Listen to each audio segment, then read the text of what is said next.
1982년 호주 시드니에서 두 자녀의 어머니인 리넷 도슨이 실종되었다는 신고가 들어왔습니다. 당시 리넷은 32세로 간호사였으며 럭비 프로 선수 출신의 잘생긴 남편과 결혼하여 두 딸을 두고 있었습니다. 그들은 모두의 부러움을 받는 완벽한 커플인 듯 보였습니다.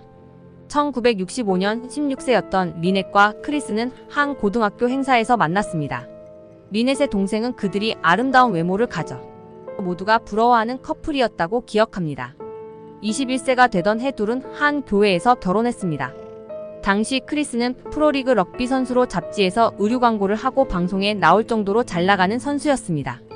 크리스에게는 폴이라는 쌍둥이 형이 있었는데 형도 같은 럭비 선수였기에 더욱 이목을 끌었습니다. 1979년 크리스는 시드니의 크로머 고등학교에서 체육 선생님으로 일하게 되는데 형인 폴도 같은 학교에서 체육교사로 일하게 됩니다. 바로 이 고등학교에서 두 형제는 문제를 일으킵니다. 크리스는 1980년 자신의 학생이었던 당시 고작 16세의 제자 조앤 커티스와 불륜관계를 맺습니다. 조앤 커티스는 아름다운 외모와 다르게 불행한 가정사를 가지고 있었고 그 사실을 알게 된 크리스는 조앤이 15세일 때부터 접근합니다. 처음 시도가 실패에 끝나자 크리스는 조앤을 자신의 담당반 학생으로 옮기도록 조작하여 불륜관계를 맺었다고 합니다. 크리스가 불륜을 시작한 시기에 리넷의 결혼 생활은 지옥으로 변한 듯 합니다.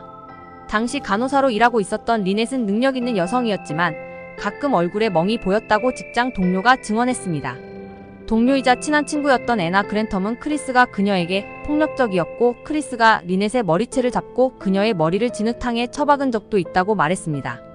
1981년 10월 크리스는 불륜관계인 제자 조앤 커티스가 가정폭력으로 인해 갈 곳이 없어지자 크리스는 조앤을 그들의 집으로 데려왔습니다.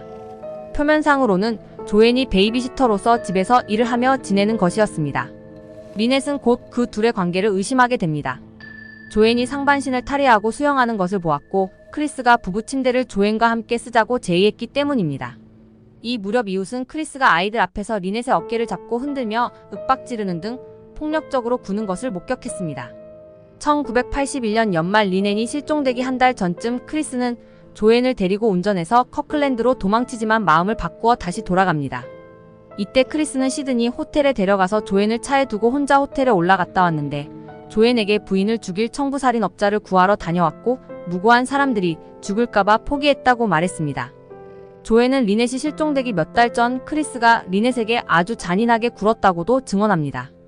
크리스는 리넷을 조롱하는 노래를 리넷과 조앤 앞에서 자주 부르고는 했는데 주로 리넷이 성적으로 매력적이지 않다고 강조하는 것과 그녀가 뚱뚱하고 못생겼다는 욕설이었습니다. 또한 술을 마시지 않는 리넷에게 일부러 술을 먹여 재우고 조앤과 관계를 맺는 등 노골적으로 굴기 시작합니다. 안타깝게도 리넷은 당시에 크리스가 자신에게 술을 만들어 주었기 때문에 부부 관계가 개선될 것이라고 기대한다고 그녀의 엄마에게 전화했습니다. 1980년 1월 9일 리넷은 실종되었습니다. 크리스와 부부 상담을 받은 다음 날이었습니다. 당시 크리스가 휴가철을 맞아 노스브릿지에서 인명구조요원으로 일하고 있었기 때문에 리넷은 아이들을 데리고 그곳에서 어머니와 만나기로 약속이 되어 있었습니다. 또한 부부가 함께 리넷의 어머니를 비롯한 가족들과 저녁 식사 약속이 있었지만 나타나지 않았습니다. 크리스는 이날 리넷이 전화를 걸어와서 조금 쉬어야겠다며 친구들과 외출하겠다고 말했다고 주장합니다. 이날 이후 리넷은 돌아오지 않았지만 크리스는 계속해서 리넷이 사라지고 나서도 자신에게 여러 번 전화를 걸었으며 은행카드를 이용했다고 주장했습니다. 리넷이 스스로 가정을 버리고 집을 나간 것이라고 주장했지만 리넷의 가족들은 믿지 않았습니다. 실종된 그 주에 리넷의 첫 딸이 학교에 입학을 앞두고 있었는데 리넷이 딸에게 교복을 입혀보며 매우 기대하고 있었다고 합니다. 크리스는 6주나 지나서야 리넷의 실종 신고를 합니다. 그 사이 크리스는 조앤과 함께 살고 있었고 조앤은 부부 침실을 이용하고 있었습니다. 크리스는 부인의 보석과 옷들을 조앤에게 주기까지 합니다. 여전히 리넷의 가족들은 리넷을 찾고 있었지만 크리스는 리넷이 가족을 버리고 삶을 찾아 떠났으며 자신에게 여러 차례 연락할 시간을 달라고 말했다고 했습니다. 1982년 3월 12일 결혼 12주년 기념일에 크리스는 신문에 광고를 냈습니다. 우린 사랑해. 우리 모두 널 그리워해. 전화해. 널 집에 데려다주고 싶어라고 말이죠. 리넷은 여권을 발급받은 기록도 없었고 은행 등 금융거래 내역도 없었습니다. 정식 간호사 면허를 가지고 있었지만 다른 지역에서 일을 구하기 위해 간호사 면허를 등록한 기록도 없었습니다. 리넷의 가족들의 증언은 충격적입니다. 리넷의 실종 신고 후 크리스는 조앤을 위해 지은 집에 이사하여 같이 살고 있었는데 딸들은 자신들의 외할머니에게 왜 놀러오지 않느냐고 물었고 외할머니는 지금 집은 손님용 침대가 없어서 갈 수 없다고 답했습니다. 아직 어린 딸들은 의아해하면서 조앤은 아빠의 침대에서 자는데 왜 할머니는 못 자느냐고 물었습니다. 또한 딸들은 아빠가 자신들에게 말한 충격적인 이야기들도 들려주었습니다. 엄마는 사실 진짜 엄마가 아니다. 엄마는 길을 잃었고 다른 사람들이 엄마를 주말에 찾는 것을 원치 않는다. 아빠는 조앤을 사랑하고 조앤이 엄마가 되면 결혼할 것이다 라고 말이죠. 리넷의 어머니는 사위인 크리스에게 딸의 결혼 반지는 어디 있느냐고 물었는데 크리스는 태연하게 리넷이 가지고 갔다고 답했지만 거짓말이었습니다. 크리스는 리넷의 실종과 관련하여 의심을 받았고 경찰 조사를 받았지만 증거가 없어 풀려났습니다. 1984년 1월 크리스 도슨과 조앤 커티스는 결혼했고 크리스는 리넷의 결혼 반지를 조앤에게 주었습니다. 이 때문에 리넷의 어머니는 큰 충격을 받아 급격하게 건강이 악화됩니다. 크리스와 조앤의 결혼 생활은 9년 만에 끝이 납니다. 조앤은 계속해서 크리스에게서 벗어나고 싶어 했고 결혼 생활이 끝나자마자 자발적으로 경찰에게 가서 리넷의 실종과 관련한 이야기들을 제보했습니다. 크리스는 조앤을 결혼 생활 동안 상습적으로 폭행하고 방에 가두었는데 조앤은 크리스에게 폭행을 당하고 나서 그에게 당신은 첫 번째 아내를 없앴으니 나도 쉽게 없앨 수 있을 거야 라고 말했고 그는 그 말을 듣고 가만히 있었다고 증언했습니다. 또한 조앤은 크리스가 이유 없이 여러 차례 리넷과 살았던 집으로 찾아가 집주인에게 자신에게 특별한 장소라는 핑계를 대며 뒷마당을 살펴보게 해달라고 했다고 기억합니다. 추후 경찰이 뒷마당을 수색했지만 안타깝게도 리넷의 시신은 나오지 않았습니다. 나중에 알려진 사실은 크리스가 제자와 관계를 맺은 것이 조앤뿐이 아니라는 것이었습니다. 크리스는 상습적으로 조앤처럼 가정이 불행한 학생을 골라 만났고 그의 형인 폴과도 함께할 것을 강요하는 등 변태적인 행위들을 하며 학대했습니다.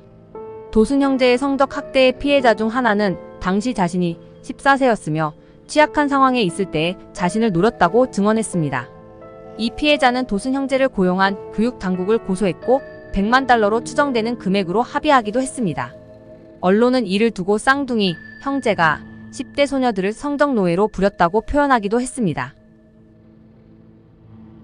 한편 2018년까지도 리넷의 실종 사건은 진전이 없었습니다. 그때까지도 크리스는 영국의 한 방송에서 리넷과 비슷하게 생긴 여성을 발견하고는 리넷이 영국에서 골동품 투어를 하고 있다고 가족들에게 이메일을 발송하기도 했습니다. 리넷은 여권을 발급받은 기록도 없는데 말이죠. 리넷의 실종 사건은 선생님의 애완동물이라는 범죄 팟캐스트로 만들어졌고 해당 팟캐스트는 3천만 회 이상 다운로드 될 정도로 전세계적인 인기를 얻었습니다. 팟캐스트를 통해 사람들이 이 사건에 관심을 가졌기 때문에 2018년 다시 수사가 재개되었고 크리스는 70대 노인이 되어 법정에 섰습니다. 사건이 너무 유명해진 나머지 크리스가 재판에 참석하기 위해 시드니로 오는 동안 창밖만 보았다는 목격담이 올라오기도 했습니다. 크리스는 법정에서 자신이 아이들 없이 조앤과 새 출발하기를 원했기 때문에 부인을 죽일 이득이 없다고 주장했습니다. 검찰은 리넷의 실종 당일 해변에서 크리스가 다른 가족들에게 아이들을 데리고 돌아가달라고 부탁한 것을 증거 중 하나로 꼽았습니다. 그가 아내를 죽인 뒤 혼자 집으로 돌아가기 위해서로 추측됩니다. 또한 리넷이 실종된 직후 크리스는 조앤과 살 새 집을 위해 땅을 구매했는데 그 땅의 구매를 리넷이 실종 이전에 줄곧 반대했다는 것이 밝혀졌습니다. 비록 리넷의 시신은 찾을 수 없었지만 2020년 크리스는 리넷의 실종 40년 만에 24년의 형을 선고받았습니다. You did murder Lynette Dawson. I find you guilty. You may sit down. 이후 학생들을 성적으로 학대한 것과 관련하여 추가적인 형량을 받아 그는 91세가 되어서야 가석방을 신청할 수 있습니다. 리넷의 가족들은 리넷이 생전에 좋아했던 분홍색 옷을 입고 재판에 참석했습니다.